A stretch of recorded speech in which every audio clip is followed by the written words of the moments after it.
right, we're going to try this again. Always directly over the target because, again, 2, 3 to 5 weeks, 5 months, and 5 years ahead of everything. How do I know that? It's principles, standards, ethics, morals, discipline, structure, and knowing what you're supposed to know. Again, there's just so many people. There's too many people at this point in history. Where we are, 2026. It's hard for me to even say 2026. Hard for me to say it.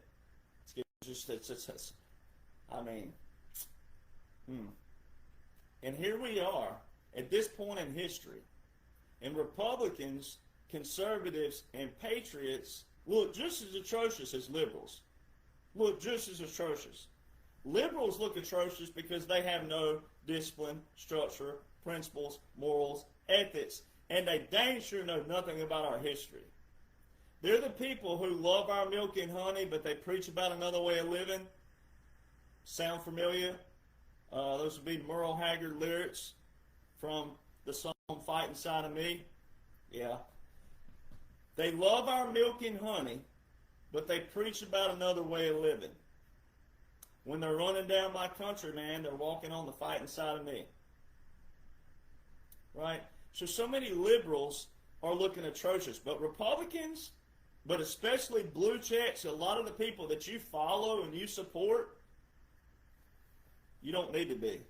And I don't care how cocky and braggadocious, I don't care what it sounds like. Some of you need to drain the swamp that you're following.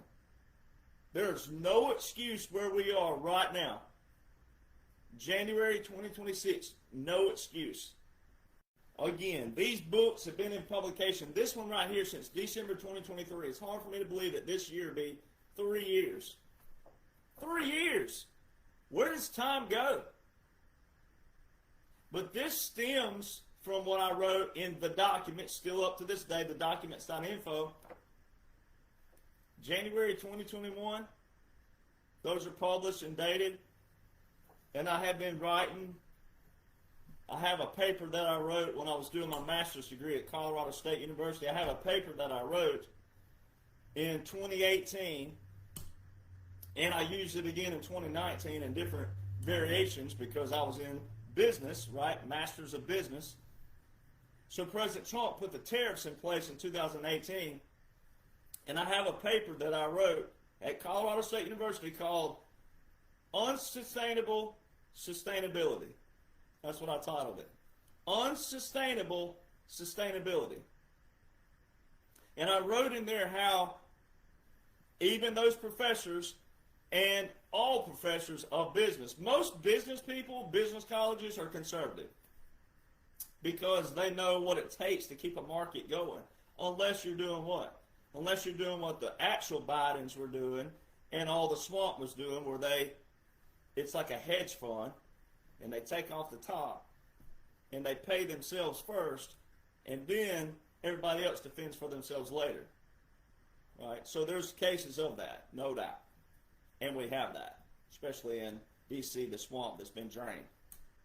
But I wrote about how these tariffs would be, they're long-term. They only, and I have this timestamp, which is awesome, but they're only good if you use them long-term.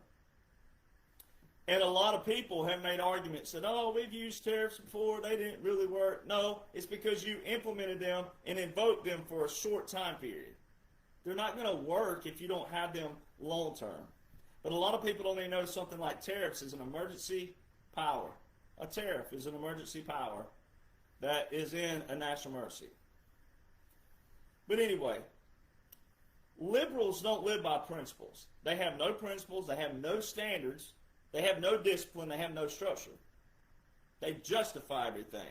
And their justification is due to their lifestyles that they want to live. It's not a live and let live. It's what they want. They want you to pay for it, though. They want it to come out of your taxpayer. That's why they're always yelling universal health care. It's because they want to benefit from what you pay for. So liberals have no principles. Now, when I was growing up, so let's talk about Minnesota for a little bit here. Let's get on Minnesota. Let's get heavy into liberalism. You know, when I was growing up, my dad told me, son, if you're at a party, you're drinking, and or just around it, and the cops show up, and you get caught, right? He'd say, if you know you're guilty, don't waste your phone call on me. Call your mama or call your grandma. Don't waste your call on me. If you're not guilty and you can prove to law and myself that you were guilty by just being there, well, you're still going to face punishment. Because I don't want you at a place like that. So he treated it as guilty by association. And that's where we've left. We don't have consequences anymore in the social sector, in the family sector. A lot of families, you let your children railroad you. You let your children teach you. You let your children discipline you. You didn't put no hand on that ass. You didn't put no switch on that ass. You didn't tell them no. And you wanted to pacify them while they cried. You just didn't want them crying. So you did whatever you could to stop them from crying versus accept your responsibility that you had that child and your child just turns out to be a crier and a nagger and you didn't discipline them. And that's where we are today. All of this trash that we're dealing with today are a bunch of undisciplined, spoiled brats that nobody disciplined and nobody put their foot down and said no. That's what we're dealing with. Liberalism is a product of no discipline, no structure. It's also a product, simultaneously tying those in, of Republicans and conservatives who don't say no, who aren't vigilant, who aren't diligent, who aren't, no, you're not going to do that. You're not getting away with that. That doesn't support our foundation. That doesn't support, because you don't even know our foundation. You love our milk and honey too, but you know nothing about the foundation. America is an ideology. It must be fought for every single day. Taken to the fields, like the Revolutionary War did, and even the Civil War, that should be the extremity. But see, even those people got pushed to a point that they said enough is enough. Because they were tired of pansies who just sat there and barked and talked. And even though they didn't have social media, that was still going on.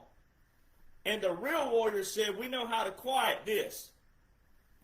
Get your ass out here in this field. Come on. Come and take it. But see, people don't live by principles anymore. You don't live by standards. You don't live by principles. Everything is a cookie cutter, Build-A-Bear to fit your little tiny bubble. It's not a true live and let live. There is a way to truly live and let live and have our foundation and have the government small, but still have that, and also a big military, but not start wars. There's a way to do that.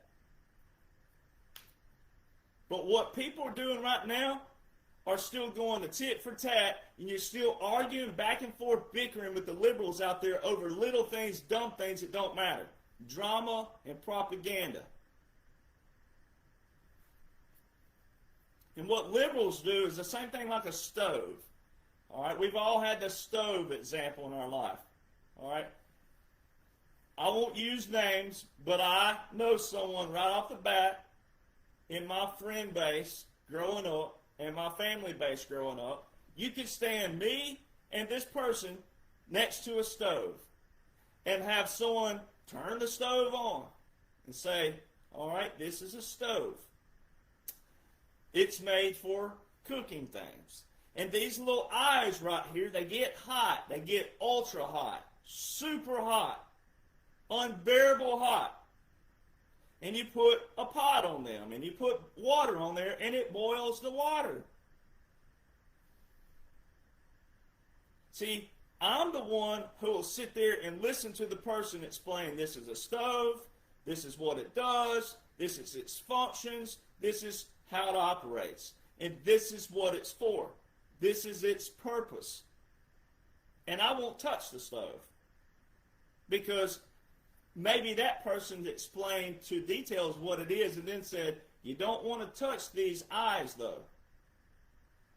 Whether they said that on the front or the back, I'm still not going to touch it until they tell me every aspect and detail of that stove. This particular person that I know, though, was the one who was already touching the eyes of the stove before anything was even spilled. And let's just say the stove just already happened to be turned on by the person explaining. Guess what old boy's doing already?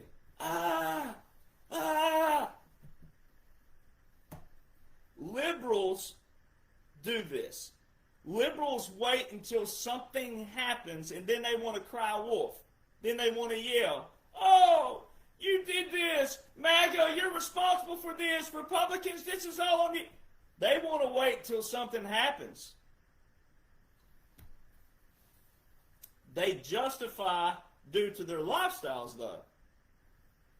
And liberalism is that. Liberalism is a product of zero principles and zero discipline. It's a product of unappreciation and ungratefulness to the very people who fought and established and fought to provide this life that everybody gets to. You get to say whatever you want in America and pretty much get away with it most of the time, depending on what it is. But people like me are saying that social media needs to disappear. It needs to dissipate. Or it needs to be brought down to a quell, to a level where there are what? If you say certain things on social media, there's a consequence to it. We have to bring that back.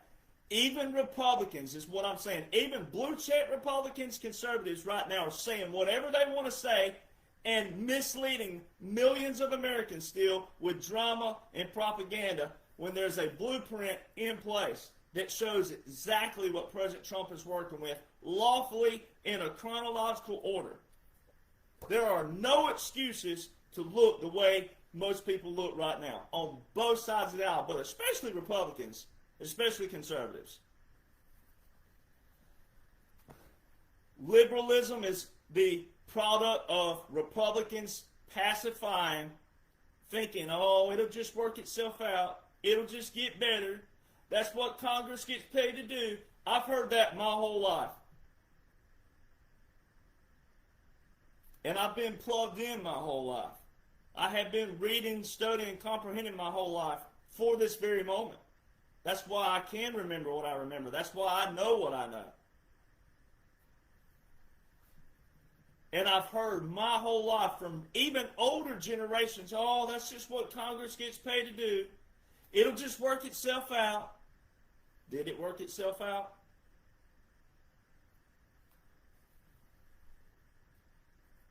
Pacifiers. Pacifiers are not how we sustain in America.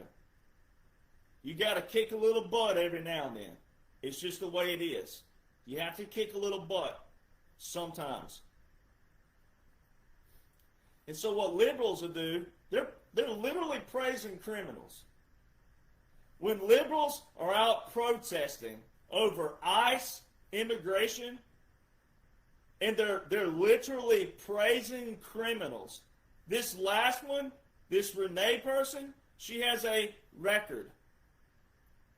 Child endangerment, police battery, police assault, has a record.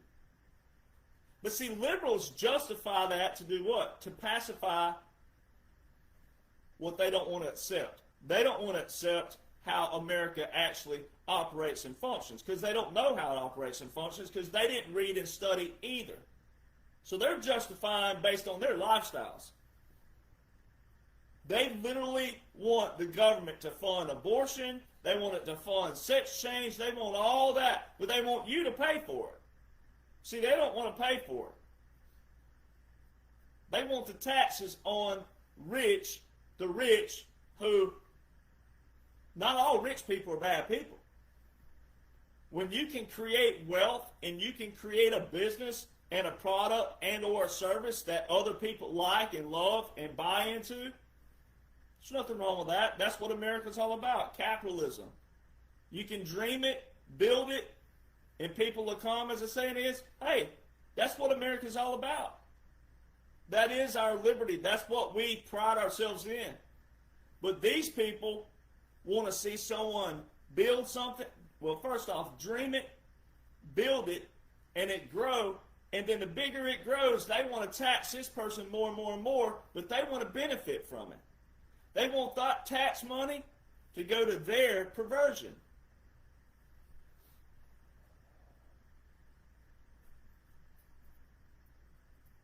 And I know a lot of people don't want to talk about it. And I'm not here to preach. It may look like it. But perversion, sins.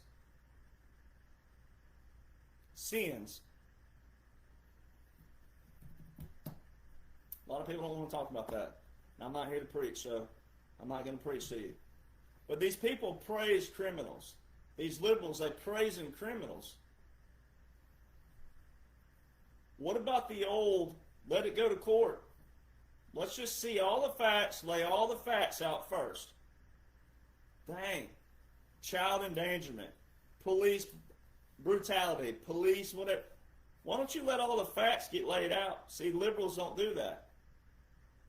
That's why you Republicans, a lot of you are yelling that you want to see people hanging, you want to see people executed, but you don't want to see the facts either. You think you know, but you don't know either. There could be someone playing a strategic role in a strategic operation.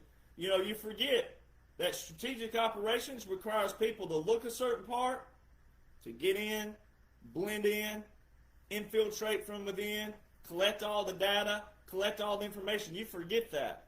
That's why it's so important to know that 45-47 is a strategic, special military operation, lawfully being carried out. So that's why you got to hold your horses, pull the reins back a little bit, and realize that some people that you think may be guilty may not be guilty. They may be playing a role. And if you would appreciate, respect and appreciate a strategic operation and a strategic plan, because the plan's there, the blueprint's there. If you would appreciate that yourself and study that first, then you would focus on the plan and focus on the missions, not so much individuals, which is going to get you a lot in trouble. Because some of you, you've already damned certain people to hell, and they may not be needed to be damned to hell. You need to think about, what if that was you? And then you got to think bigger, like an airplane view, which is what I do all the time. Say, think bigger, think. Use your brain and think. What would you do if you were in this situation? If you wanted to drain the swamp, the world swamp, not just U.S., not just D.C., we're going to drain the world swamp. Then that means you got to know a pretty good bit about the world, don't you? You need to know how Iran ties in, how Iraq ties in, how Venezuela ties in, how Cuba ties in, how Ukraine. You probably need to know a little bit about that. And so many, you think you know, and you don't. You may know one little portion. But if you are, let's say you're an expert in this one little portion. Well, then put your one little portion over here and go grab you another little portion and start building the puzzle. There's one thing, though, with liberals that you never see. They justify criminals. They justify for their way of life, but you never hear them talk about the Declaration of Independence. You know why?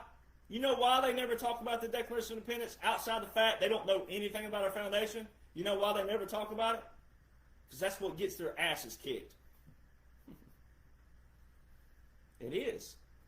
Our Declaration of Independence is way more important than the Constitution. Abraham Lincoln quoted that. The Declaration of Independence is the very thing that our founders held up and said, this is going to declare our independence. This is what we're fighting for. That is the key foundation. It specifically says, but when a long train of abuses and usurpations, and then it says, becomes what? Destructive of these ends. It is the right of the people to alter and to abolish whatever government they have at that moment and set it back on its foundation. They wrote this before the Constitution. They already had a prescription in place that says, hey, when we do set up a government after this, when we set it up, whatever that may look like, whatever we have, when it becomes awry, when it is destructive, when it doesn't replicate and support our foundation, it is the right of the people to alter and to abolish, which means you, the patriot, you, the Republican, you, the conservative, are supposed to know what that foundation looks like. And so many don't. And that's where so many people are looking atrocious. And Republicans, conservatives, patriots don't need to look atrocious. There's one thing a liberal does. They all bond together. They all hate the same thing. They're cohesive on their hate. They're just perverted and deranged and everything else because of sin and perversion. They want to justify their lifestyles. But they're all cohesive. They all look the same, sound the same. So you got to handle that. Republicans look like a ball of yarn. You look like a bee nest whenever a rock or something hits it. That first initial impact, that's what Republicans look like. Well, you want to cherry pick Israel. Some of you support Israel, some of you hate it. Some of you do this, some of you hate it. Some of you do this, some of you hate it. You look atrocious. You have no foundation.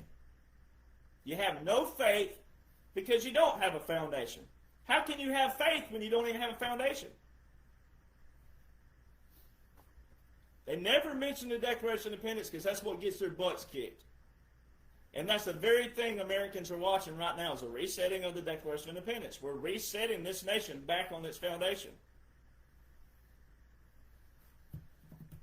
And the way you live and let live is to know your foundation, to know what belongs in government, what does not belong in government. What belongs separated, the separations. Now, our founders didn't write that in an actual prescription. That was ideologies by them, a separation of church and state, a separation of this and that. Those were ideologies. They felt it in their personal beliefs that church and state shouldn't be combined, and this and that shouldn't be combined. The other thing is to be content where you are. But you cannot be content where you are when you have no appreciation for a foundation. Because if you don't have a foundation that you stand on, how can you appreciate it? And how can you have faith in it? So that's why the foundation is so important of our nation. So like the liberals, let's just dab back into the sin portion of what liberals do. Liberals get out in the streets and parade around their gay pride and all these other things. Well, if you're born gay, then why do you need to parade around about it? I mean, I was born heterosexual, and I am heterosexual.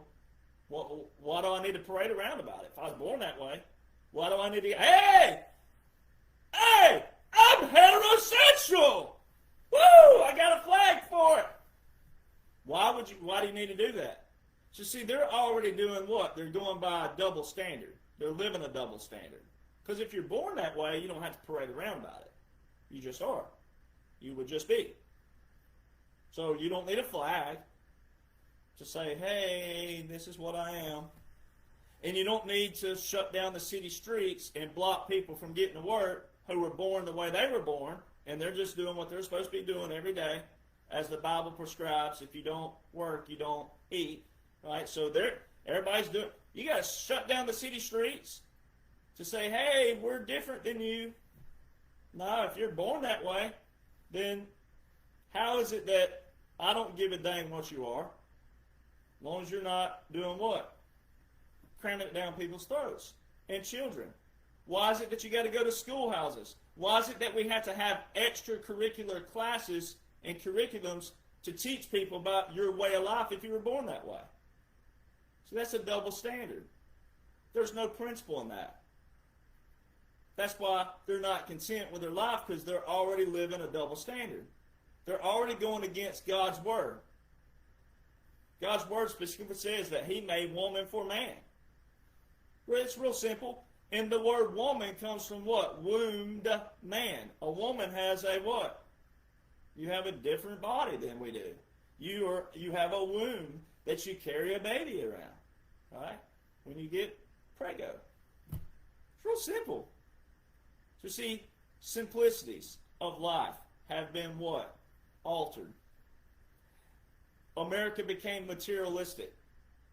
Money, status, power, fame, fortune, materialism. You'll never be content as long as you're focused on materialism. You can't be content. You can have nice things and be content, but when your focus is on the nice things and you're always wanting more, you'll never be content. It's a mindset. It's an ideology. These people are already going against the grain of God, straight out the bat, so they're feeling a level of guilt in their minds. So they do what? They justify it, and they keep living this life, and they keep thinking they yell the loudest that it will justify their perversion, their sin. Woo! I'm preaching, ain't I? But it's the truth. Because if you're born that way, you don't need to shut down the city street to parade around about it. You would just live and let live like we do. Liberals, gays, atheists, you need people like me more than you need yourself. See, people like me, we fight for the border. We fight for the nation as a whole. I don't care what you're doing behind your closed doors, and I'm not going to come to your household and tell you what you can and can't do behind your closed doors. But we have repercussions of certain things that you do behind closed doors. If you are in your household and you're an alcoholic, and you get out in your vehicle, and you drive down the road drunk, and you hit a vehicle, and you hurt or kill somebody, there's a repercussion to that. There's a consequence to that. There's punishment for that. No different than when you take your butt down to a schoolhouse full of children whose parents at their households don't want your crap talk in the school. Say, look, you're gay, be gay at your household. It has no place in a public sector. Same thing with the government. Abortion, sex change, all these things has no place in a federal setting. I don't personally believe it should be in a state setting, but it definitely don't need to be in a federal, because once it becomes up for interpretation, when that interpretation goes against what you want, then you start doing what, liberals? You yell at the people who are interpreting. When you're the one who wanted it in law. You wanted a bill passed, made into a law. When a bill is made into a law becomes what? Up for what? Interpretation. Therefore, you shouldn't want it in law. You shouldn't want it at a federal level for sure. And you really shouldn't want it at a state level, because when the people rise up, the people of principles, the people of standards, the people of faith, when everybody rises up and they don't want that anymore, and they say enough's enough, you're going to look like what? A bunch of spoiled brat children. And that's what everybody's seeing. So kudos to Republicans and conservatives for that. Now you need the what? Application of what President Donald Trump's working with to see the bigger scale of things, where you can tell these people, you have no idea what your governor's been doing. You have no idea. Not just words say, But facts say, here's what your governor's been doing. Here's what your congresswoman's been doing. Here's what Tim Walz has been doing. Here's what they've been doing. So the American Foundation, liberals are always yelling democracy. We're not a democracy. Article 4, Section 4 says Republican form of government. Republic. We're not a democracy. Federalist Papers number 10 and number 14. James Madison, the sole, main, only author of the United States Constitution, wrote in Federalist Papers number 10 and number 14. So when they wrote the Constitution, September the 17th, 1787, in between that, from that date to the enacting of it, meaning putting it into operation, putting it into effect, putting it into usage, March the 4th, 1789, in between those dates, he was a author. 3 founders, James Madison, John Jay, and Alexander Hamilton, wrote these things called the Federalist Papers, which were promotion papers for the Constitution. This book is a promotion book of what President Trump is doing. It outlines the 45-47 in a chronological order of all the laws and orders that President Trump is using to set our nation back on the Declaration. The Federalist Papers were promotion papers of why the people should adopt the Constitution. But they didn't stray from our foundation because they fought a war, they declared independence, and then wrote a Constitution. And then went promoted while the Constitution was great, and then it was enacted later. Federalist Papers number 10 and number 14, the sole author, James Madison, who was also the sole author of the Bill of Rights. All these libtards out there, this is my First Amendment. The sole author, James Madison, of the Constitution and the Bill of Rights, in Federalist Papers number 10 and 14, specifically said that pure democracies are dangerous. So how can you support the Constitution, and how can you yell you have a First Amendment when the sole author of those wrote in Federalist Papers 10 and 14 specific how democracies are dangerous? See, that's a double standard. Liberals yelling, oh, obey the law, which is the highest law of the land, is the Constitution. Obey the law.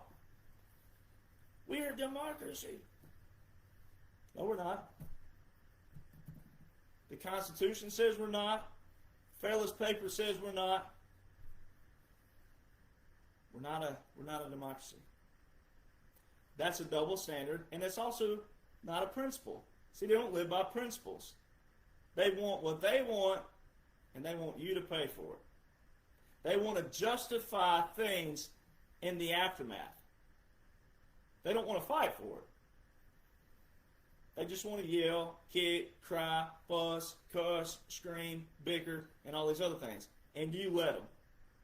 And you have the power to say, shut the you-know-what up. And if you don't shut the you-know-what up, I'm going to make you shut the you-know-what up. See, we let people bark. When I was in school, you knew who the guys were that didn't take no crap. You knew better that if you said something, hey, that dude will knock your head off. We have no more. We have no more consequences for letting people bark. So that's why you got to kick a little. You got to take what is ours back and say, look, this is what we're doing. If you don't like it, you can get the you-know-what out. And if you keep barking and if you keep talking, I'm going to make you get the you-know-what out.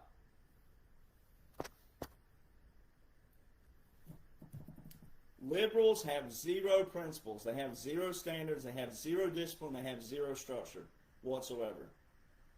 But you Republicans, you conservatives, you patriots, you allowed them the participation trophies. You allowed the DEI. You allowed the wokeness. You allowed them to do it. You gave them an inch. They took 10 million miles and they skull-dragged your IQ the whole way. The way that we quell this, first off, and then solve it, is to teach prevention. Well, the way you teach prevention is to teach things like our foundation. Here's our foundation. Here's the foundation of the United States of America. No, we don't have to walk around wearing wigs like they did in the 1700s, but here's what it looks like. Here's what we stand on. Here's what we are. Here's who we are and what we're always going to be. And if you don't like it, then you have to either build up in numbers and outvote us, or take to the what? Take to the fields. We're going to draw a line in the sand. You get to pick your side of the line. If you want to come take it, you have that option. But see, we allow liberals to bark in a nation full of what? Cowboys, good old boys, veterans with the most ammunition in the world. We allow them to talk. And all you got to do is get that big stick in your hand and wave it around and say, you're not going to talk much longer, because you're not going to do anything about it anyway. The other thing is action, which knowing your foundation and then the action. That is knowing your foundation and then the action. The action would be, again, you start with the small, and if we have to end up here, we will. But right here, you don't allow them to talk, bark, bicker, yell, fuss. But the way you do that is you got to hit them with the facts. And I know the word facts and truth and those things have been watered down through the years, but they're not. You gotta trust your command. You gotta trust your commanders. That's one thing the military does teach. Now, there's been bad leaders, no doubt, everywhere. But that's why everybody has to know what? The foundation. What are we fighting for? What are we fighting for? Oh, we have a foundation. Oh, we have laws. Ooh, we have orders. Ooh, we have rules. That's what we're fighting for. And when those support humanity and those support foundation and those support Constitution, then that's what's good for everyone, not just individual ideas. And that's what everybody else is doing right now. Everybody else out there, especially liberals, they're fighting for their individual little bubbles. There's a way to live and let live, and everybody have a free life. Do what you want to do at home. Be what you want to be at home. You can still be that at work, but you go to work, you don't say anything. If your friends at work are okay with having communication and talking about it, great. But when you start wanting policy change, when you start wanting rule change, when you start wanting law change, and when you start wanting the federal law change, that's when it becomes a problem. And that's not going to happen. That's how you solve this. That's the action you've got to take out there. The only way you can take action, though, is to know the laws, to know the orders, to know the rules. And if you don't know those and what they support, which is your foundation, the Declaration, the Constitution, the ideologies of our founders, you're still going to be lost. Because you can't have the rules and the laws and the orders without the foundation either. You got to know all of it, how they conjoin, how they integrate, and how they go together. And then laws and orders require enforcement of those. So like what you're watching right now is the enforcement of the laws as prescribed on paper. But you've never seen the laws enforced the way the laws should be. That's why the liberals are looking atrocious. So I wrote down some notes here. So like principle number one, I'm just going to do two principles, which are big principles of what liberals look like. So liberals are attacking law enforcement for enforcing the law when they yell, don't obey an unlawful order. So listen to that. So I've been talking about this for a while now. I've been talking about this for 2 or 3 years. Laws. If it's in law, then it's already lawful. Now, you may not have voted on it, and you may not have voted for it, which is what we are, we the people. That's what we the people means, is we're the government. So it may be a bad law, but guess who didn't vote for it? You didn't. So how did it get in law? There's your hijacking of the judicial branch. The judicial branch got out of line. We all know this. The patriots know this. 1870s to 1913, everything took a big flip with the Organic Acts of 1871 and 1878. The Federal Reserve was established. That's when all the monetary started shifting. The judges became more on their bar, their British accreditation registry, the British. Everything went back to looking like the crown. Everything went to a flippage. The very nation we fought our independence from, everything flipped back. And it was subtle. It was subtle because the people of the 1870s, 80s, and 90s were living their lives, farming, blacksmiths, and in a different way of life, while D.C. was up here doing their own thing and growing and growing and growing. And in 1913, income tax. When you look at all of what was going on, World War I, shortly after, the Great Depression, World War II, the New Deal, Roosevelt, all these new deals, your grandparents, my grandparents, maybe your parents, depending on your age, started putting their money in these new deals. They started investing in all these things. But look who was running it up here.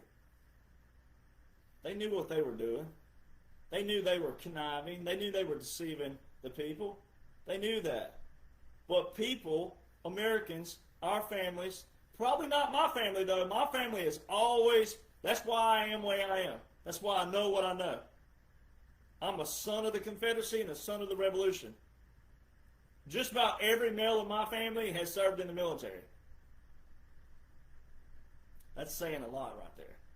Now, I don't mean they know everything, but every one of them that I've been around knows a great deal about something. Laws, orders, foundation. Why they fight, why they fought.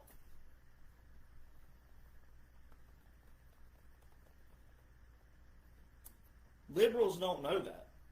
They don't care to know that. They have no appreciation for it. They claim they respect the military, but their actions prove otherwise. So attacking law enforcement and then turn around and yelling, don't obey an unlawful order.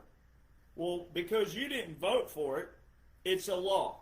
And what did Abraham Lincoln, I've been quoting Abraham Lincoln quite often, what did Abraham Lincoln say about a bad law?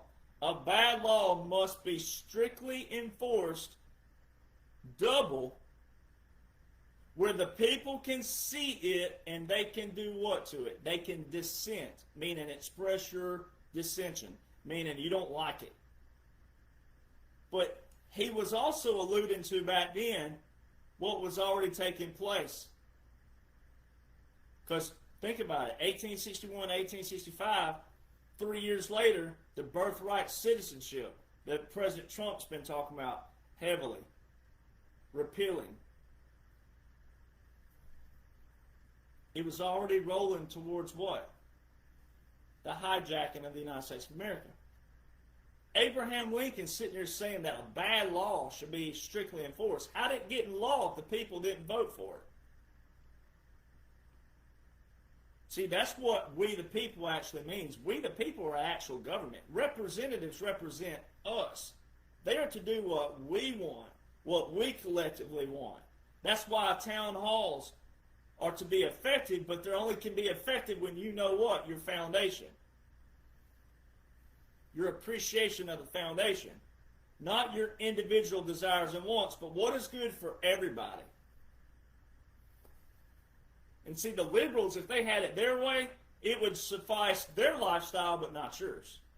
So see, they don't think for everybody else. And when Americans would get back to thinking about your neighbor before yourself, and then that neighbor before yourself, and that neighbor thinks about their neighbor before themselves, when everybody makes it reciprocal that way, then everybody will start thinking a lot more for humanity, not individuals.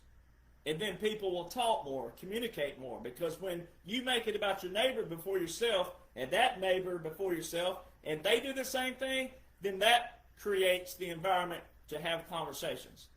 To say, well, what do you think? And then you don't say anything, and then that person, well, what do you think? And then they'll go, well, what do you think? And then they'll go, well, what do you think? And that's how we have talks. That's how we get to where we're going. But all this bickering, fussing, whining, complaining, griping, kicking, cussing, those are products of people who are not getting what they want for themselves. Not what you may need and what you may need.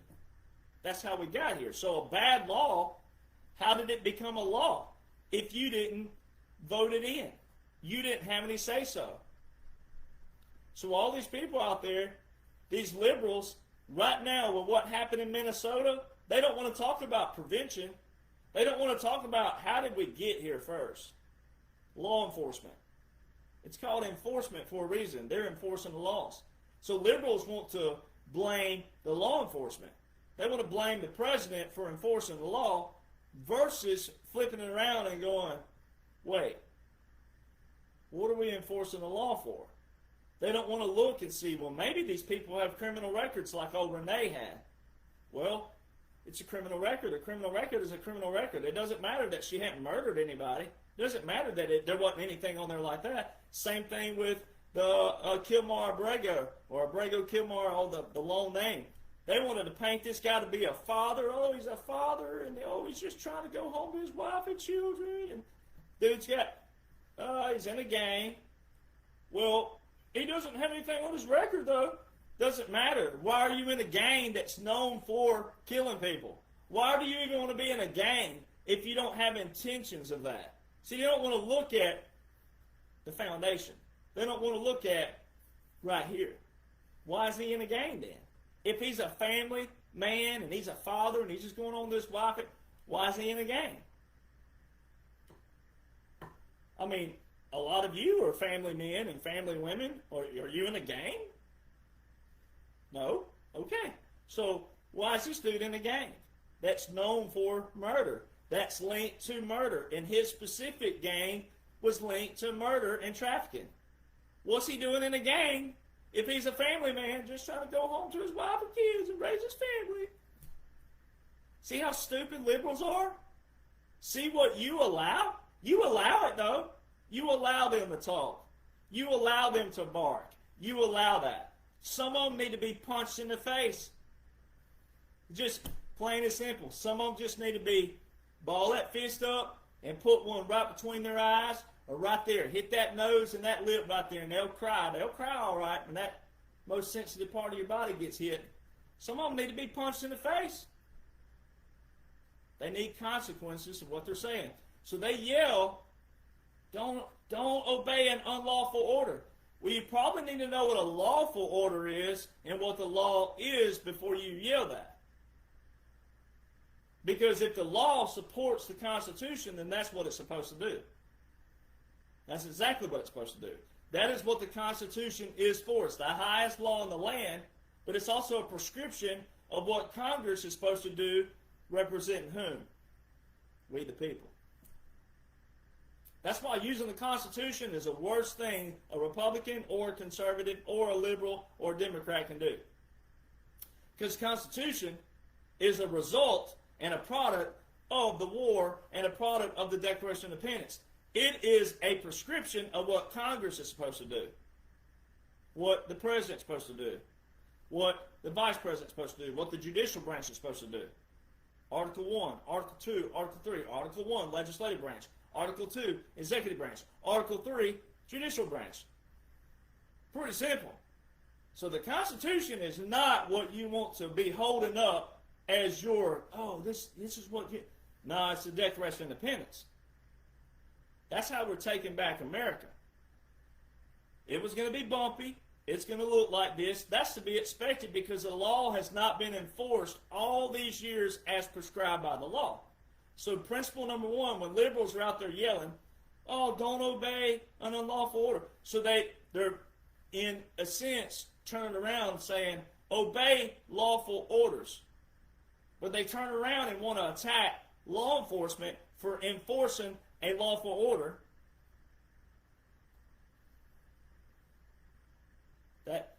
That's a contradiction. So why are you mad at law enforcement for enforcing the law? See, They don't want to do what? They don't want to look at the actual facts of why is someone in a roadway, the stove, here's the stove again, don't touch the hot stove, the stove is hot. You get out in a road, in a street, in a vehicle, and you try to run over law enforcement. It doesn't matter if she was doing 5 miles per hour or 55 miles. Doesn't matter.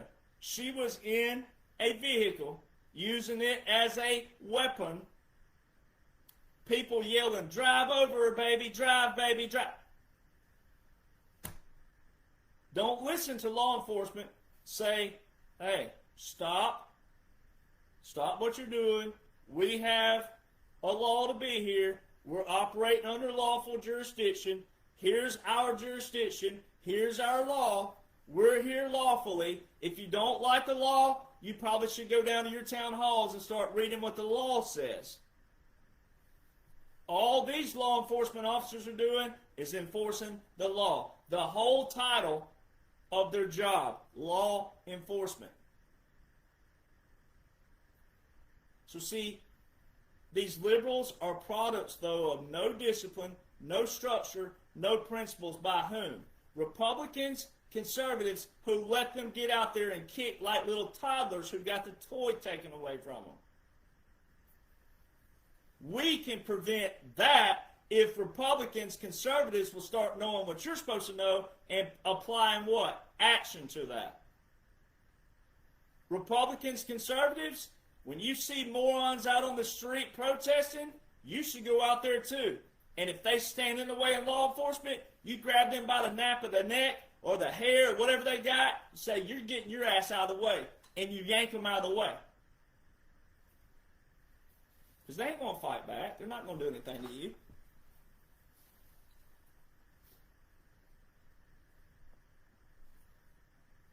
When we start taking action,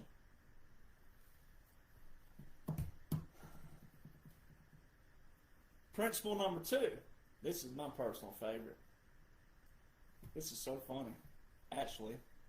So, old Renee, one, had a criminal record.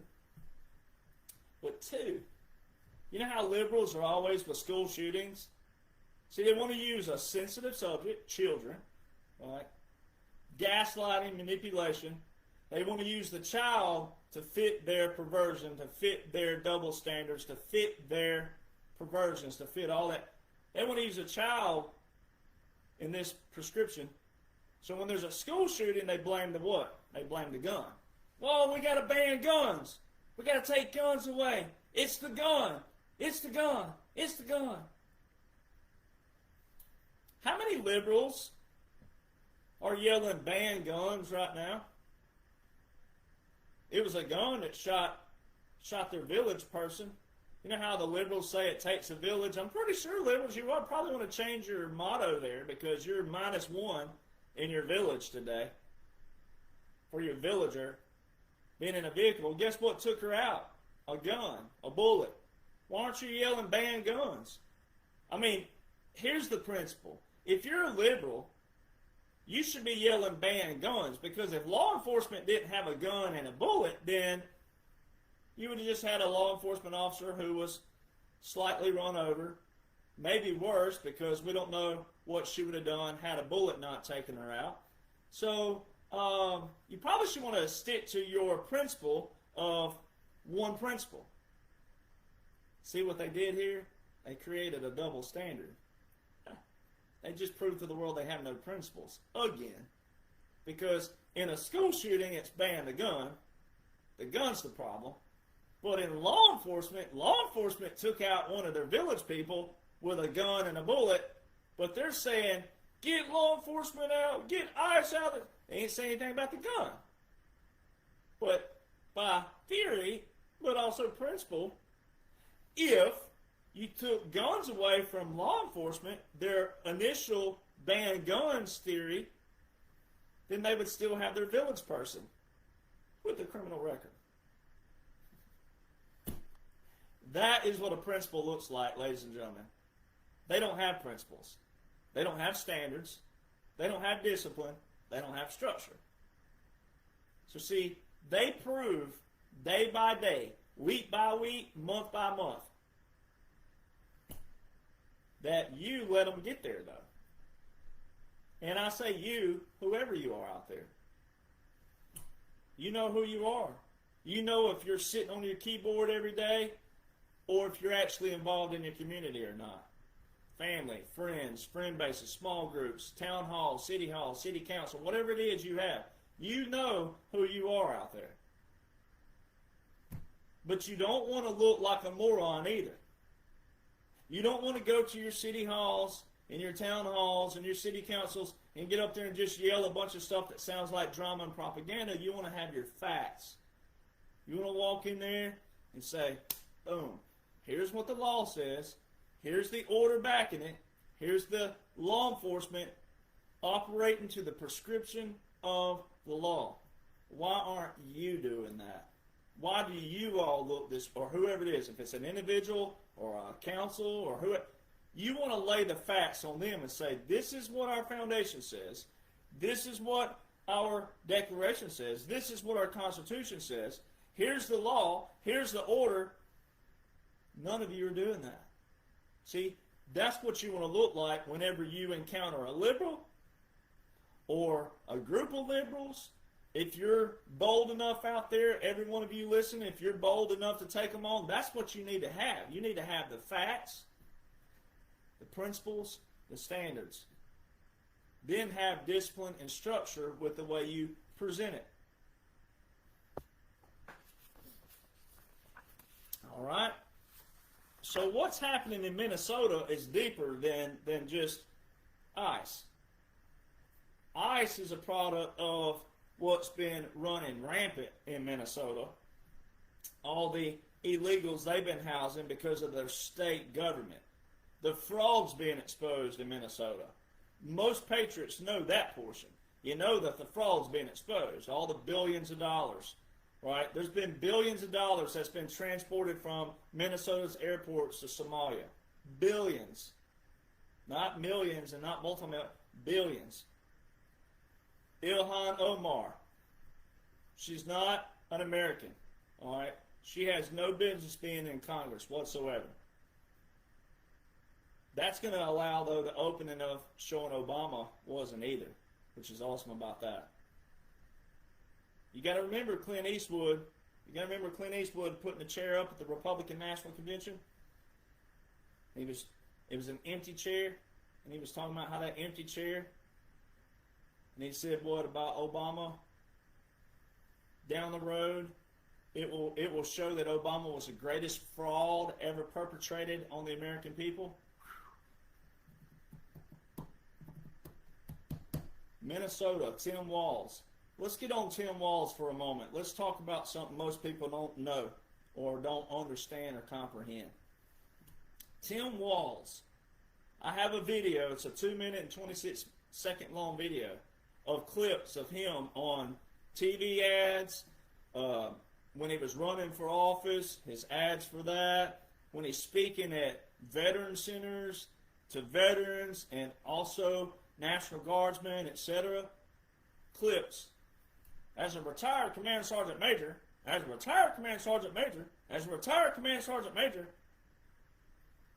ladies and gentlemen, when you retire, you have a pay grade, which is your E level, and then you have your rank. Now, they both coincide, but this guy blatantly lied about his retired rank, because Command Sergeant Major is way more prestigious than a Master Sergeant.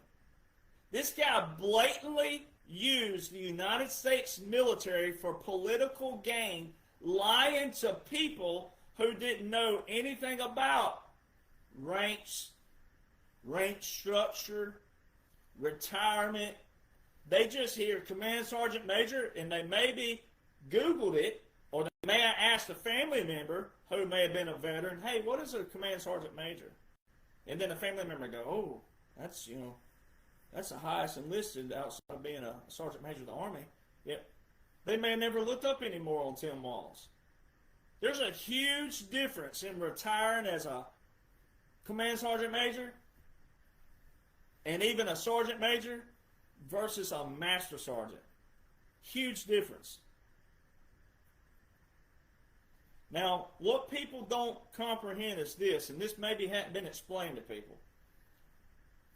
For example, when I was serving in the Army, we had a first sergeant who got bumped up for 1 week, not pay grade, not rank, but he was acting as a sergeant major for that week because the sergeant major was elsewhere. So when he was performing the checks on base at midnight and I was on CQ duty, he's like, I'm acting sergeant major for the week. That was it. He didn't bump up in his E level. He didn't go from E8 to E9. He didn't retire as a sergeant major. So let's say he would have retired in the next month or a week. He would retire as a first sergeant. And then he could say, yes, I acted as a sergeant major for 1 week, but he didn't retire as a sergeant major. But also, it wouldn't be on a biography anywhere. It wouldn't be on a resume anywhere. It'd just be conversational piece. But especially the veterans, because most civilians wouldn't even know that talk anyway. It could be a conversational piece that, yeah, I acted as a sergeant major for 1 week, or it could have been a month, it could have been 2 months. It doesn't matter. It could have been a year for that matter. But he wouldn't retire as that. You don't make a political ad. You don't put it on your resume. You don't do any of this. I retired Command Sergeant Major. That is lying. That is a blatant, bald-faced lie. And it just so happens that Tim Walls did this for what? Political gain. Because the people who did know what a Command Sergeant Major is and was, and for the people who are veterans that maybe didn't go dig it up, look it up, just took him at face value, because Americans are good at that. You want to take people at face value because that's what America used to be. America used to be that. We used to be where you could take people at face value because there wasn't social media, there wasn't as materialism like it is now, and money and fame and fortune. There wasn't so much of that. Back then, people took a handshake and face value. Now you got to look it up. A bald-faced lie. Just like people out there who attacked me. Edge's going to be on their face. I've had people attack me. I should be prosecuted for the Stolen Valor Act. Stolen valor is when you claim a medal you don't have. I am retired from the United States Army. I didn't do 20 years, though. There's a way you can retire without doing 20. Through your branch. I retired through the United States Army. But you don't see me lie about my rank. You don't see me lie about anything else. You don't even hear me talk about it. I don't even talk about the military. I don't need military status, and I don't need military rank, military operations, or what. I don't even need my MOA. I don't need any of that. Just outline 45-47. Therefore, I don't talk about it. But I am retired Army. And I'm not retired through the VA. I'm not retired medically. I retired through my branch. I received retiree pay. And just in case the few that are still left, ignorant, low IQ, if you want to take a crap on my grade one day, I do qualify for Arlington because I have 2 different requirements that were qualify me for there. So you'll know where I'm buried. I've not lied like Tim Walls lied, blatantly lied, and has evidence of lying. And to this date, in the Wikipedia bio, whoever writes those, it specifically says, in a paragraph up here, says, highest rank he achieved was Command Sergeant Major. He did not achieve Command Sergeant Major. He may have acted as a Command Sergeant Major, but he didn't achieve that rank. Huge difference. Then in the paragraph below, it specifically says that he retired as a Master Sergeant. If you retire as a master sergeant, that is the highest rank that you achieved. Doesn't matter what they acted or got to act as anywhere, anybody. Every veteran that knows the military the way they're supposed to know it lawfully knows this. So they're putting the focus and attention on Tim Walz. Tim Walz in his press conference this week. What's he doing? He's gaslighting and manipulating. All this is scripted. Drain that swamp. Drain that swamp. You yelled it. You all yelled it out there. You wanted this. You're watching the script play out. The focus is now on Minnesota. The focus is now on Tim Walz, the governor, who lied about his rank, military. That is a stolen valor. That's the Stolen Valor Act. The same way that Mark Kelly's being punished by the Uniform Code of Military Justice, Tim Walz can be punished the same way. Retirees, that's why I'm careful. That's why I say what I say, and I know what I know because I can be tried under the Uniform Code of Military Justice as a retiree myself. I know exactly what I can and can't say because I value who I am, and I value my reputation, and I value the life that I've built and created. And I go by the standard to the T, to the principles, to what I talk about in these podcasts. So they're putting the attention on this fraud, a liar and a fraud. And in his press conferences, you got to disregard all the gaslighting and manipulation. That's to be expected. That's what it's supposed to look like because we're not at the finale yet. He's just a low man on the totem pole. Your bigger pieces are your Obamas, your Joes, your Hillarys, your Bills. Wait. Let it play out. It's getting there. This is exposing now the fraud, the money. Now we're getting to the money. Follow the money. Remember President Trump's quotes? Oh, ye of little faith. Oh, boy. You love President Trump, but you forget everything he said. Drain the swamp. Follow the money. Be careful what you wish for. We have it all. We've caught them all. We're getting to the fraud levels now. Governors, congressmen and women. And Tim Walz specifically said the key things you got to listen to. He said, come after me all you want, but leave my people out of it. You're already coming after me. You already got me. He said this in his press conference. He was talking to President Trump. Come after me all you want. You're already doing that, but leave my people alone. Didn't Maduro yell, come after me?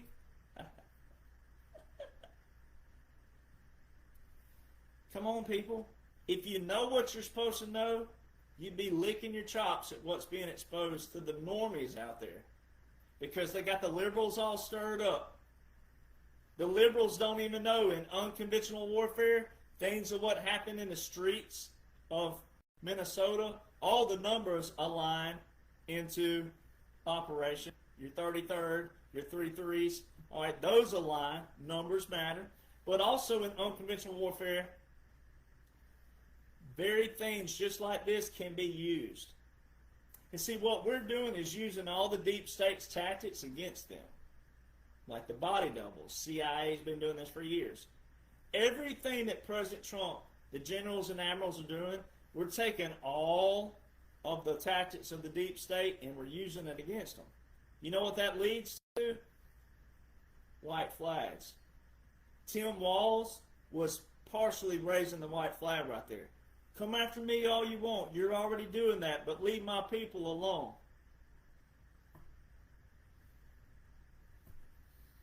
So you got to listen, but you can't listen if you don't know the foundation. You can't listen if you don't know what President Trump's working with. Ilhan Omar, fraudulent. Somalian, sending money back. President Trump says she's the ringleader of the Somalian ring. Sending money back. Sending money back. Billions of dollars. Keith Ellison. Keith Ellison is a Muslim piece of trash. All right? His son was Antifa. One of his sons. Antifa. With a record of it. Hillary Rodham Clinton. If she won presidency in 2016, guess who she wanted to be the head of the DNC? Keith Ellison. He is a liberal Muslim piece of trash. and I've never said this anywhere, and I've been reluctant to do it, but I'm going to say it today. I was in basic training with his other son, and I firmly believe that he was trying to escape his piece of trash family. He is nowhere to be found on social media. Nowhere to be found. I had multiple conversations with him in basic training. Nothing of what he talked about and the way he talked aligned with his piece of trash father and his piece of trash brother. Muslim, radical Muslim. Radical. And I'm talking about like extreme radical.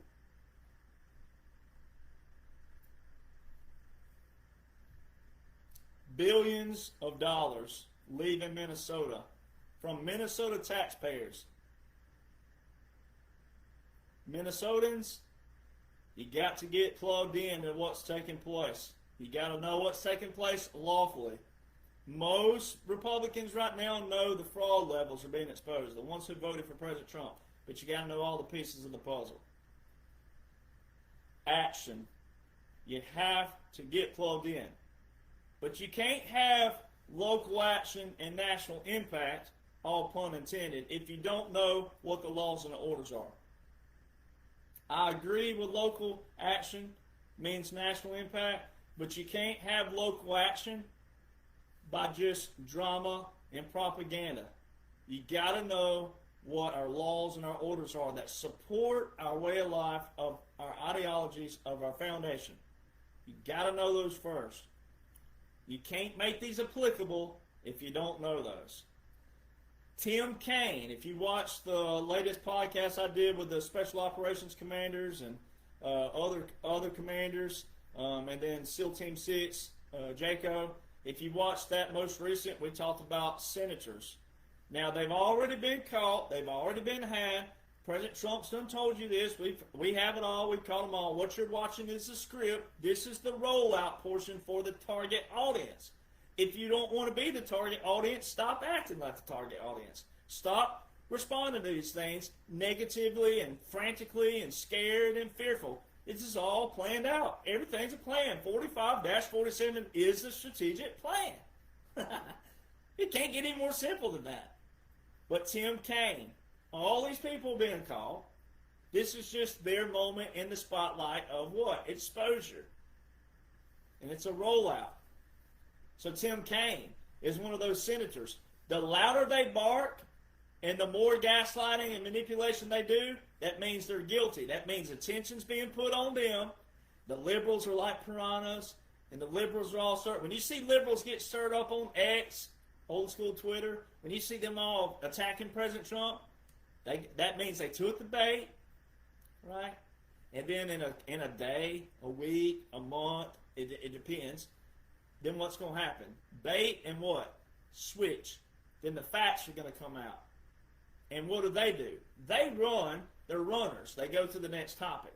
They never accept the fraud. They never accept the corruption. They never accept the evil. Don't worry about them. They're going to dry up. Oh, they're going to dry quicker than a teardrop in the Saharan desert storm. You don't worry about that. That's what's going to happen with them. You need to just know what you're supposed to know. So that's what's happening in Minnesota right now. And then your Tim Kaine, Venezuela. All right, President Trump just announced a new national emergency for Venezuela, but don't let that override and overshadow the fact that Obama declared one. Don't let it Executive Order 13692. That's what he was working with up to this point. Executive order that declared a national emergency.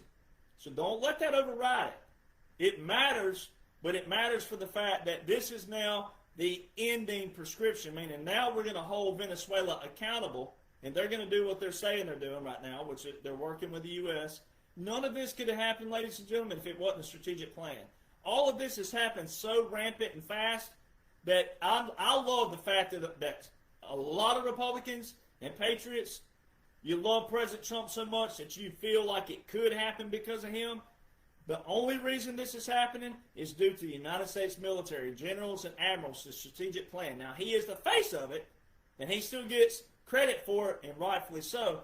But again, there was no way that President Trump went into all these nations and made them capitulate without having that enforcement behind them and the evidence and the goods that would be exposed to you, the people, we, the people, for everybody who didn't know to say, this is what Argentina was doing. This is what Venezuela was doing. This is what Iran was doing. This is what Ukraine was doing. This is what Yemen was doing. Everything that President Trump's been doing, all these things that people call wars, they're not wars. That is low IQ to say that he's starting a war. There's a huge difference in a war and a strategic strike and a strategic operation. Huge difference. Everything that President Trump has done with Iran, with Yemen, with Venezuela, and even Panama, but every one of those key ones with the strikes, they all have executive orders from Obama and Jimmy Carter. Think about it again. I believe it's November 1979, when Executive Order 12170 by Jimmy Carter was put into place and declared a national emergency with Iran. This coming November, that will be 47 years old. 47 years of diplomacy. 47 years of the swamp. Were they sanctioning Iran that whole time? No. So Venezuela ties into China. The oil. And President Trump made a very key quote that I made allusion to not long ago. He said, why didn't we take the oil? He was talking about Iraq. He was talking about Bush. Why didn't we take the oil? We, President Trump, America first. He's talking about America, United States of America. Why didn't we, the United States, take the oil? Who did take the oil? The Bushes. They all had buy-ins, cuts, family, friends, Congress. President Trump said, we, the United States, didn't take the oil. We, for whom? We, you the people, we the people. What a sanction is, like these oil tankers that are being seized by the Coast Guard and the Marine Corps. When we seize those, and President Trump is giving the oil back to the companies that invested in those. The companies were innocent a lot of times. They didn't know what these evil people were doing. So when you seize, when you put a sanction on something, you take from them. A sanction means to take away. It's like a judgment in court. A lot of you have been to court. Maybe your friends and family have been to court. They get a judgment put on them. Well, that judgment rolls around with them. Let's just use a small example of a judgment. In the state of Alabama, all right, if a man gets a woman pregnant, all right, but they're not married, and they don't live together, and he don't want to be the father to that child, that woman can take him to court. And it's an automatic judgment put on him for what? Child support. So when that judgment's put on that man, that male, the next paycheck that hits his bank account, guess what happens? Whatever that amount is for child support, it automatically comes out first before he can pay his bill, light bill, power bill, whatever it is. That is what a judgment is. So when President Trump and these executive orders put sanctions, that's like a judgment. Meaning like, okay, we're putting a sanction on you. But we're going to take what you have due to that sanction, like a judgment, and then distribute it to all the what? The people that either you screwed over or whatever. It could be any kind of whatever it is involved with it. And that's what took place with this. That's what President Trump's doing. But also the bigger picture is how Venezuela ties into China and Cuba. Now President Trump's heavily talking about Cuba. Cuba's drying up. All their Cuban security team mainly got killed because they were around whom? Venezuelan Maduro. Right? See how this ties in? You know what else ties into Venezuela? The dominion systems, the voting systems. Which is how it all ties into Minnesota, Wisconsin, Pennsylvania, Georgia, Nevada, Arizona. the 7 swing states that President Trump sued. Now, he could have gone back in history, but you need relevancy. So the relevancy of 2020 were the 7 swing states. The same 7 swing states of 2020 were the same in 2024? No. It's all strategic. That's never happened before in history. The swing states, on the simple level, show how they knew what the elections were going to do. It's kind of like gambling, right? Football games. A lot of them are scripted. We know that. And then they do what? They know who's going to win. So they put all these bets out there. They get people to betting. So it's a slightly different tactic, but a slightly different variable and slightly different application with the swing states. They already knew when you were voting, oh, it's going to come down to Ohio, and it's going to come down to Minnesota, and it's going to come down to North Carolina. How'd they know that? Then you look at the bigger implication. In 2020, that's why I kept telling everybody, this is not about November 2020 alone. It's about it being the one sole presidential election, because it's bigger, but it's about 2018, 2020, 2022, 2024 elections. The National Guard have been deployed at all of them, cybersecurity teams. But on the bigger one, the election of 2020, right, the 4-star general on that day said we have our teams all around the world with our Joint Command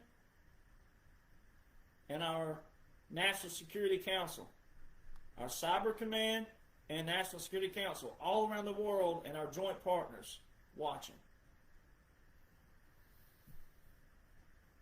So see, they know who is, and they know who they've known this, right?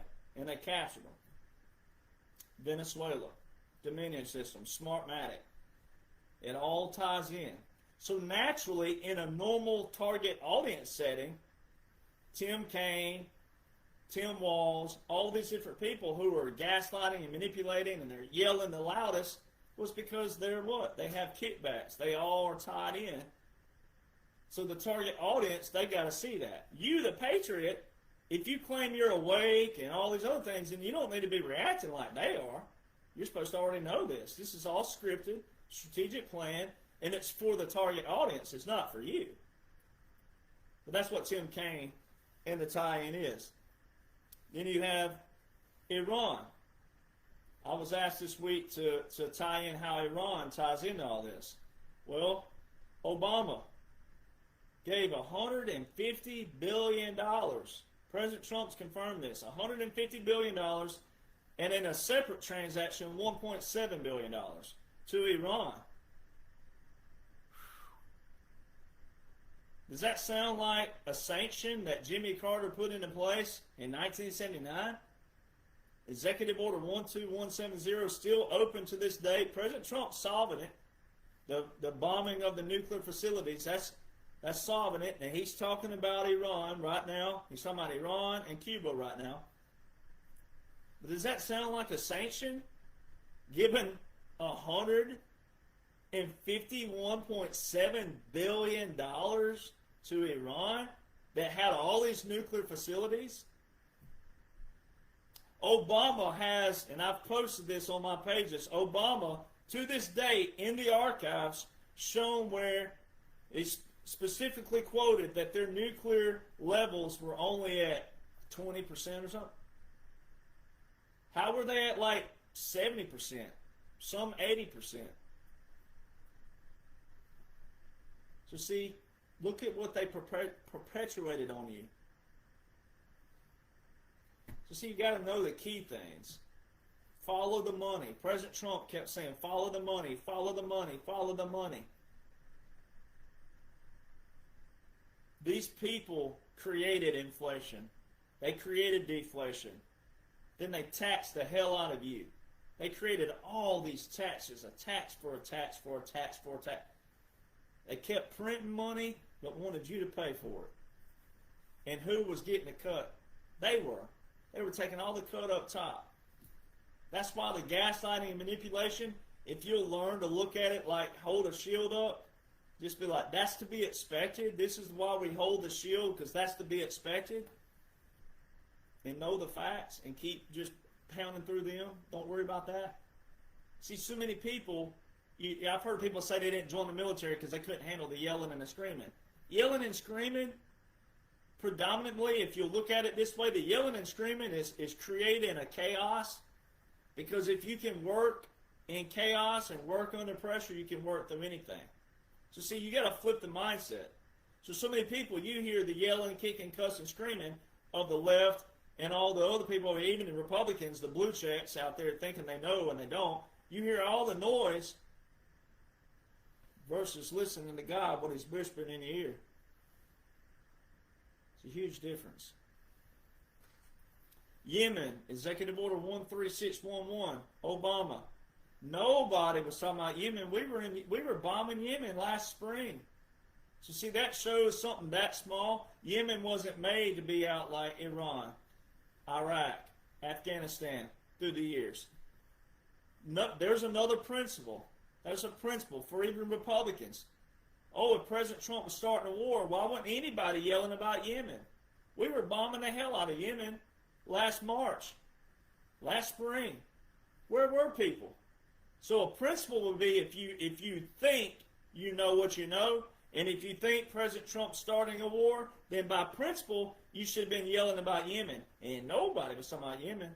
And it's in the same executive order with a national emergency by Obama. Every one of these things that President Trump talks about, ending wars, it's all in executive orders with national emergencies from Obama back. Ukraine, Obama launched a national emergency with Executive Order 13661 with a national emergency in March 2014. In the month of March 2014 alone, Obama had 3 executive orders, one with a national emergency for Ukraine. Executive Order 13661, 662, and 661, 662. Yeah. So then in December 2014, another executive order with Ukraine. Executive Order 13685. 4 executive orders, one with a national emergency, in the year of 2014 alone. And guess who had children working in Ukraine? John Kerry, Mitt Romney, Nancy Pelosi, and Joe Biden. Would you send your child to a nation you can't even put on the map if they weren't getting a kickback somehow, some way? Didn't have a job, wasn't secure, wasn't safe? See how all you got to do is apply a little principle, standards, common sense, and ask yourself, would you send your child to a nation you don't know much about if they weren't safe, secure, and have a job? No, you wouldn't. So when it's one of your congressmen and women, their children, you know they're getting cutbacks. You know they're getting big money. And we know what Hunter Biden was receiving. Then you had, quote-unquote, Joe on the debates this go-around. He was talking about NATO, Article 5 of NATO. Article 5 of NATO is the NATO Constitution. Article 5 says an attack on one nation is an attack on all. Ukraine's not a part of NATO. He even mentioned Belarus. Belarus is not a part of NATO. All they're doing is making them expose themselves. For the target audience, they have to hear it live. But all this has already been planned, scripted, strategically planned. It's already solved. Article 5, NATO. In a normal setting, you wouldn't have anybody talking about Article 5 when the nations involved are not a part of NATO. That was showing you what they're tied to. Ukraine. See, Ukraine is in those executive orders, but it's a lot bigger because of what? Because of what they've made it with whom? Russia. President Trump just posted today an image of someone else's post, and it talks about that Cuba hasn't been dried up since Dwight D. Eisenhower. President Eisenhower, who was also a 5-star general, rare 5-star general. Want to go Google that? Y'all need to go Google that. All right. President Eisenhower You know what's so awesome about all this is it all ties into everything, and it's so simple. All you need to know are the same simple principles, the same simple concepts, the same simple laws, the same simple orders, the same simple publications of the military. President Eisenhower is the one who established the Presidential Emergency Action Documents. They're named PEDS for short. That's the acronym. Presidential Emergency Action Documents. There's 4 ways that the military pairs with federal law. 4. Executive orders, national emergencies, proclamations, and treaties. That's your components of a PED. President Eisenhower established the Presidential Emergency Action Documents simultaneously and not separate from the continuity of government. Meaning, when you have a continuity of government, you have PEDS. When you have PEDS, you have a continuity of government. They integrate. They go together. They conjoin. They're together. Can't have one without the other. Now, I have full-blown laws that prove and show the continuity of government invoked. Executive Order 13961, December the 7th, 2020. The last order of succession within the Department of War, then the Department of Defense, Executive Order 13963, which was 3 days after the continuity of government. The last and most recent, to date, order of succession within the Department of War. Every president's had one except for quote-unquote Joe.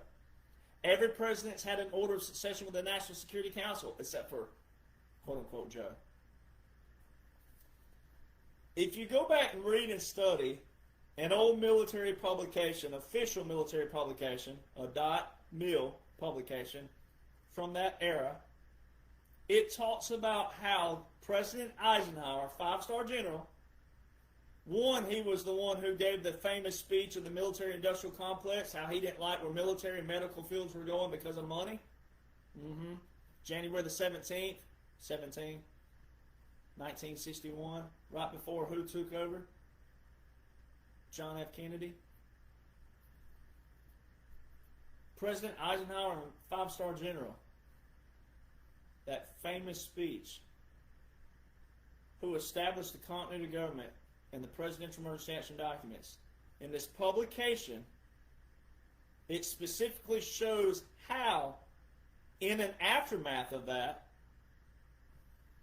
that you would have predominantly military people and business people in key nominations and positions to run the country because of what? Experience. What is President Trump doing right now?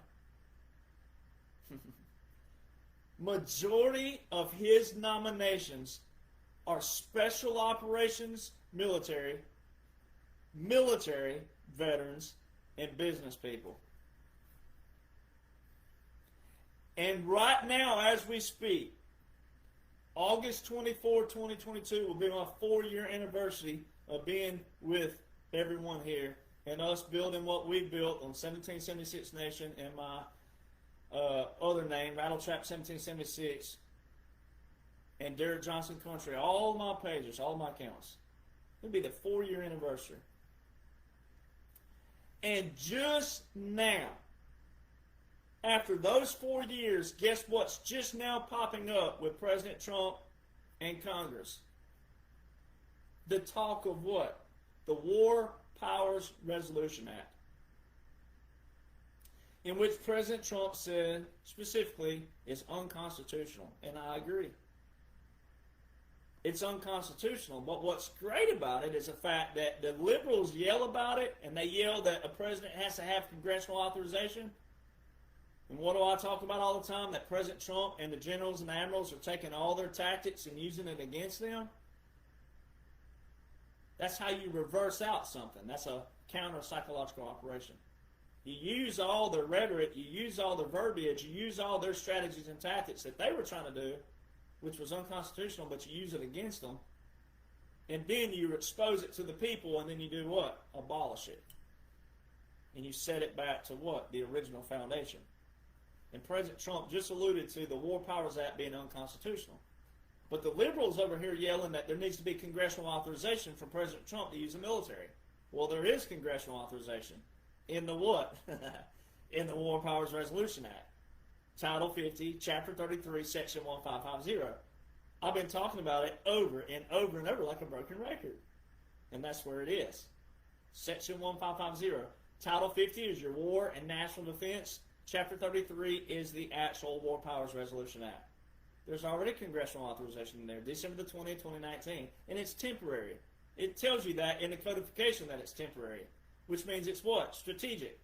It's not for future presidents. It's for the what? The date of December the 20th, 2019, and what's prescribed in that clause. It says, in the first 180 days, and every 180 days thereafter, the president shall submit to the what? Defense committees the use of what? Regular and irregular forces to them. That's what President Trump's been doing. So it's all been what? Time-stamped and logged. It's recorded. Right? So 1941, 1942 were the first War Powers Act and second War Powers Act. Roosevelt knew what was going on. Now, were they evil? Well, history will decide that. But they knew what was going on. That was unconstitutional. We didn't need a War Powers Act. Didn't need that. The president has a sole role and duty. It's joint. When you hear people out there yelling that, oh, Congress declares a war, well, if Congress don't act, the president has to act. And that's where the Constitution gives both of them power. When one ain't doing something, then the president's sole role and job is to protect we the people, to protect you the people. And when the people are being threatened and Congress ain't doing anything, then guess what the military does? The hell with you. What was established first in this nation? Military. That's why your foundation is very key. The United States military was founded first, and military law was founded long before the Declaration and the Constitution. You need to know that. That's why liberals have no appreciation of our nation, because they don't know anything about it, they don't appreciate it, and they're ungrateful. But they can't be grateful when they don't know anything about it. They can't be appreciative when they don't know anything about it. They don't even know how their freedoms allow them to have what they have because of mindsets like me and my family and my generations of family members that have fought for this nation. 1973, Congress amended the 41 and 42 Powers Act, and they tried to limit the president on military again. It was a presidential veto that they overrode with a 2/3 vote. Nixon vetoed it. They went in and overrode his veto, and they amended the War Powers Act 1973, where a president has to declare a national emergency and give Congress 48 hours notice. He has 90 days total, 60 days, and then 30-day withdrawal. And after that 90 days, if Congress doesn't authorize the military actions, then guess what? It's terminated. That was unconstitutional. That was the Congress trying to limit the president. And all President Trump has done is use everything against them. In 1951, Congress violated the United States Constitution. Nowhere in Article 2, Clause 1, Section 1 of the United States Constitution does it say a president is to serve for 2 terms only. It just says 4 years in a term. Our founders, James Madison, the sole author of the Constitution and the sole author of the Bill of Rights, and Alexander Hamilton, who was one of the authors of the Federalist Papers, those two said that presidents should serve like kings. They're quoted for saying this, that as long as the people vote in the president, they should serve as long as they want to serve. Woo! That's how you expose a libtard right there. So see, it's what quote-unquote Joe did not do that proves that the whole thing is a strategic operation. Because if you're going to yell Constitution, if you're going to yell all these other things, then you probably need to know it, one. If you're going to yell against the law or obey the law, you probably need to know what? The law, where you can see what is and what ain't.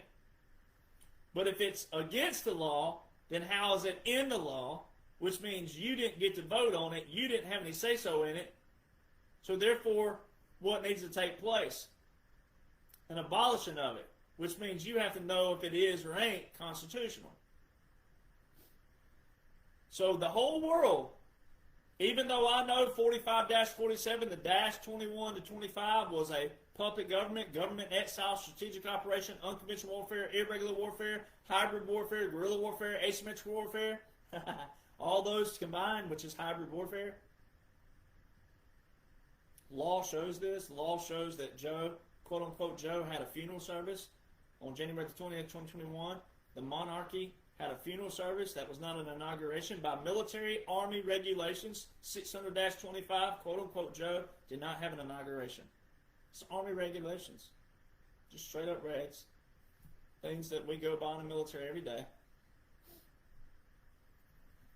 It was a puppet government, a government exile, all irregular warfare, unconventional warfare. And guess when they used that? World War II. Roosevelt.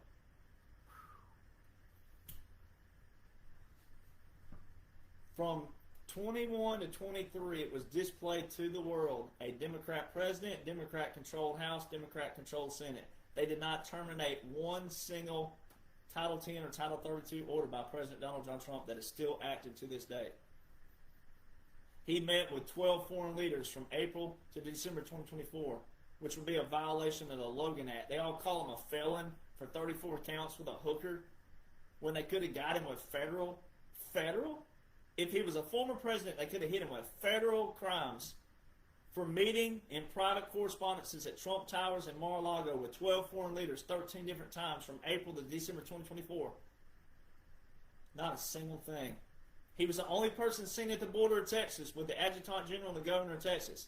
If he'd have been a former president, that would have been a breach of national security and a violation of Executive Order 13848 with the National Mercy for election interference because of an election year.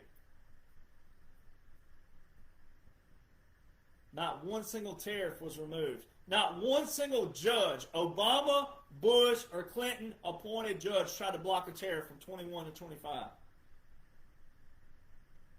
If you retired from the United States military from 21 to 25, 2021 to 2025, if you retire, there's not one single official presidential letter from quote-unquote Joe on official sites. They're all signed by Donald J. Trump. And I can keep going.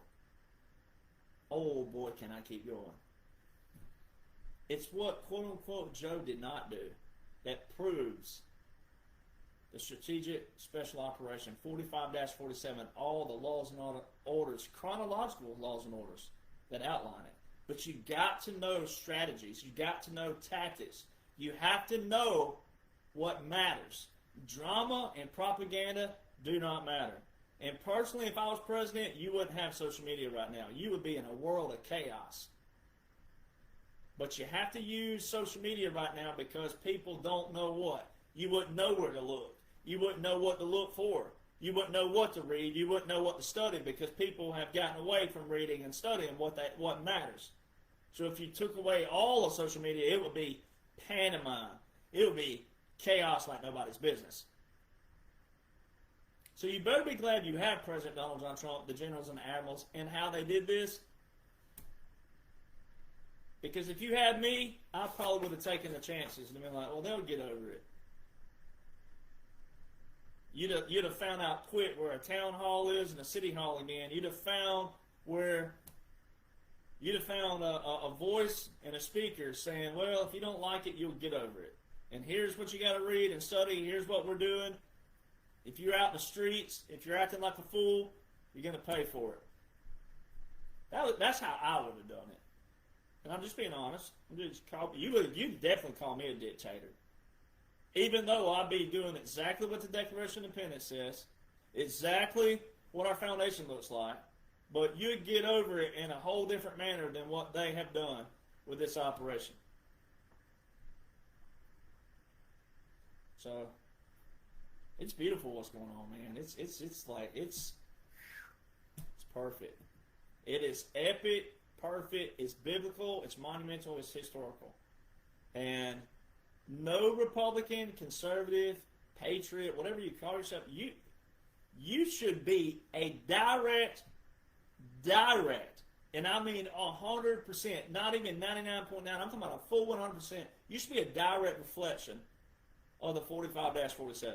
You should be a direct reflection of President Donald John Trump and everything he talks about. But you got to listen to what matters. In all those speeches, in those quote-unquote rallies, there's no such thing as a midterm rally, people.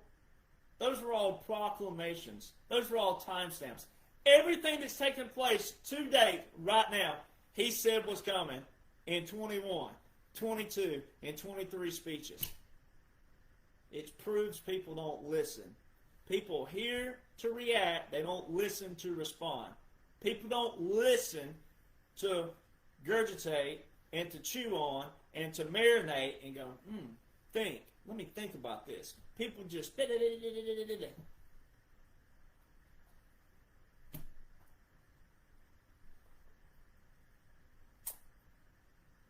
But, as the words of my grandfather and different people, guess what people will do? They'll die too.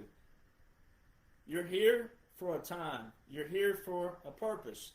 Whether some of you find your purpose or not, that's up to you. I found mine.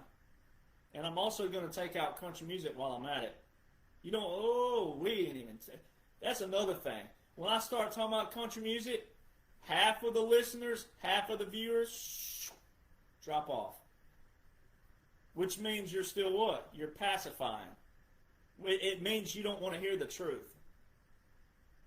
You think the good Lord let me have Billboard hits before he brought me into the scene with military again?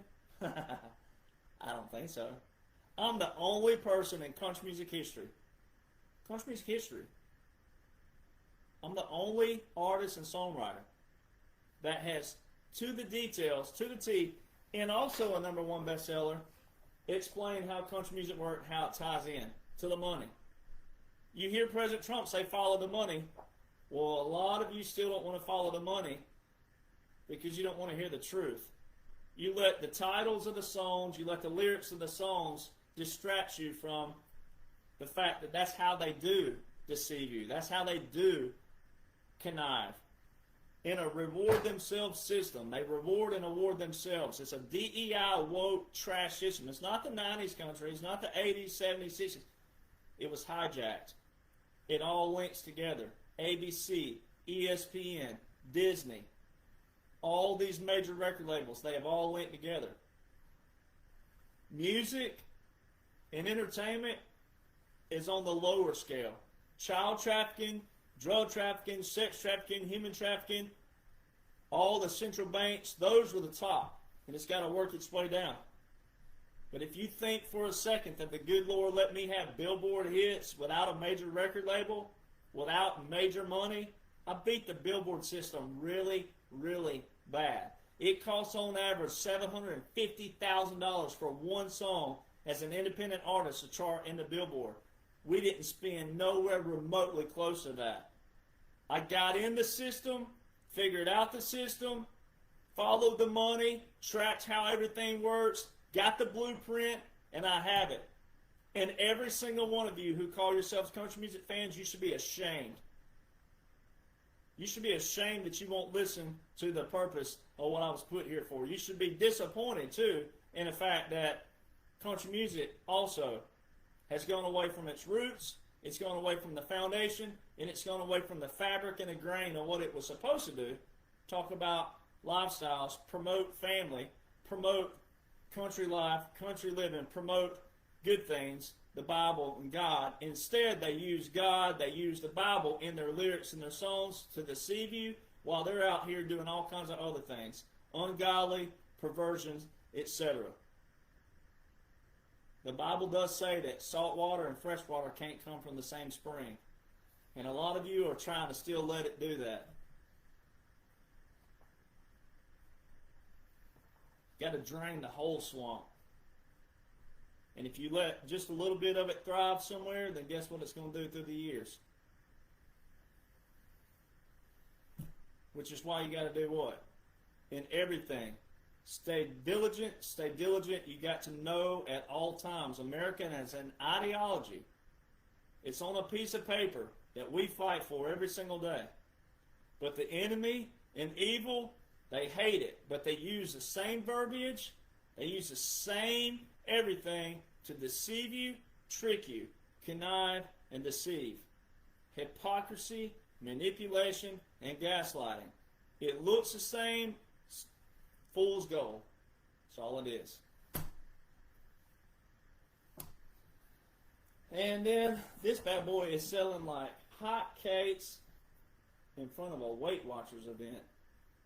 This is the very thing that people do need, and I don't know why I'm the first in history to do this as well, but I'm the first one who put all of these in one book. All of our foundations, all of our military foundations, Title 10, Title 32, Title 50, etc. Everybody needs to know your foundation first. Before you can actually get out there and fight and stand on truth and facts of the foundation of our nation, you got to know it first. So, get to know it.